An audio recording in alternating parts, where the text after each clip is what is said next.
Hey there folks, welcome to another Marvelous Gamers video. This year's Game Awards 2025 dropped a lot of bangers with regard to world first announcements and reveals. Out of the plethora of kick-ass games that featured big hitters like Star Wars and the Warhammer franchise, the one that caught my attention was the latest offering by Larian Studios. The devs behind hits like Baldur's Gate 3 and Divinity Original Sin 2. This new offering, titled simply as Divinity, promises to be their biggest and most ambitious project to date. So in this video, we are going to be breaking down everything you need to know about this storied franchise and this upcoming game. So without wasting any more time, let's roll the dice and dive into this fantastical world of Rivellon. Let's begin! Everything there is to know about the upcoming Divinity game. Having just completed the monumental task of creating arguably the best RPG of all time in Baldur's Gate 3, I thought the folks at Larian might be considering taking a break. The final major patch notes for Baldur's Gate 3 had read that there would be no more major updates for the 2024 Game of the Year because the studio had begun working on their next big project. Despite this, most of us believed that it would be at least a couple of years before we heard anything about this project, considering the scope at Baldur's Gate 3. Imagine my surprise while watching this year's Game Awards 2025 when an announcement trailer dropped straight out of the blue. At first I thought it was a new Dragon Age or even Elder Scrolls 6, but to my pleasant surprise, it turned out to be a brand new Divinity game. Baldur's Gate 3 really brought Larian into the mainstream limelight, not just because of how good the game was, but also because of the Dungeons and Dragons setting, which already has a huge presence in popular media. However,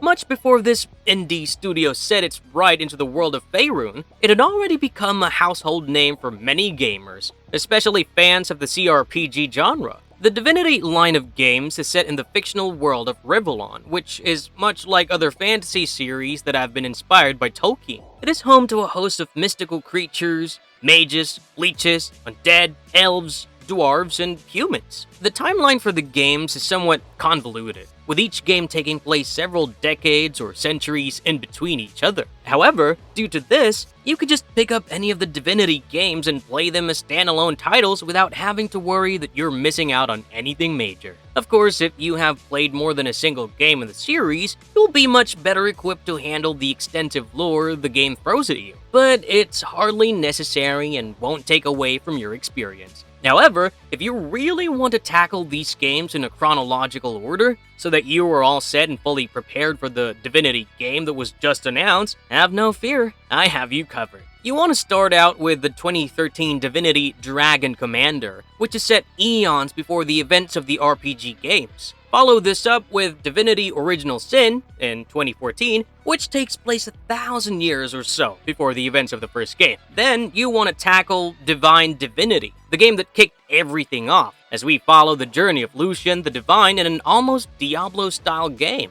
After you dust this off, go and finish Beyond Divinity, which takes place 20 years after the events of the last game. You will then arrive at Divinity Original Sin 2, which is arguably the game that put them on the map for many people. Finally, in the end, you will arrive at Divinity 2 Ego Draconis. We don't know as of yet where this new entry of Divinity will fit into the timeline until Larian decides to reveal more. If you don't feel like going through the hassle of playing through all those games, let me just give you a brief lore dump that will explain at least the world setting. Millennia before the events of Divine Divinity, the first game, Rivellon was ruled by a council of 7. When the realm was threatened by a group of evil wizards, this council sacrificed their lives to save Rivellon. Following this event, something called the Divine Order was created to forever remember their sacrifice and pass on their wisdom and knowledge to subsequent generations. By the time Divine Divinity takes place, there's a prophecy in place about a messiah that will deliver Rivellon from the threat of a demon called Chaos. The player character turns out to be this prophesized hero, and by the end of the game, you ascend as Lucian the Divine, an important entity who will make appearances in other future titles. The rest of the games after this are loosely tied together by the setting and certain events, but as mentioned earlier, they tell their own tales. The concept of divinity is explored, but it's definitely not the primary focus of the games. There's also the fact that the Divinity games, despite being RPGs,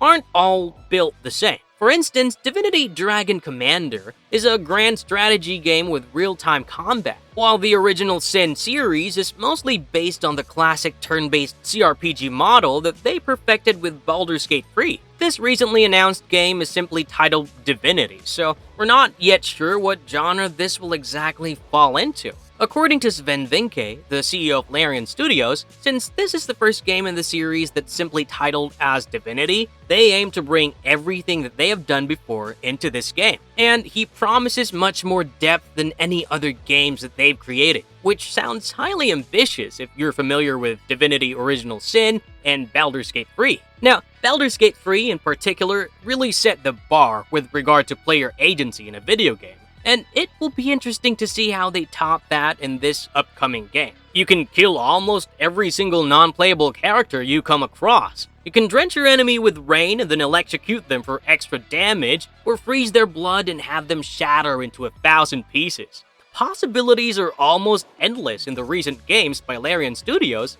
and we expect that to continue with the latest Divinity. It's been 2 years since their last game came out, and we're still playing it, trying to uncover hidden interactions and alternate endings to our story. So if things are even remotely close to what we got with Baldur's Gate 3, then we're in for one heck of a ride. From the looks of the trailer, Larian Studios doesn't seem to be shying away from mature themes as usual. And for anyone going in here looking for a Disney-style generic fantasy tale, they will be sorely disappointed. The world of Rivellon is not for the faint-hearted, and death awaits at every turn. It all depends on how you decide to tackle it. Maybe you have max charisma so you can smooth talk your way out of sticky situations, or you have decided to go to the stealth route so that enemies never see you coming until it's too late. Or perhaps you just decided to go for a more balanced composition using the traditional tank, healer, and DPS combo for your party to play it safe. The choice is yours on how your journey pans out.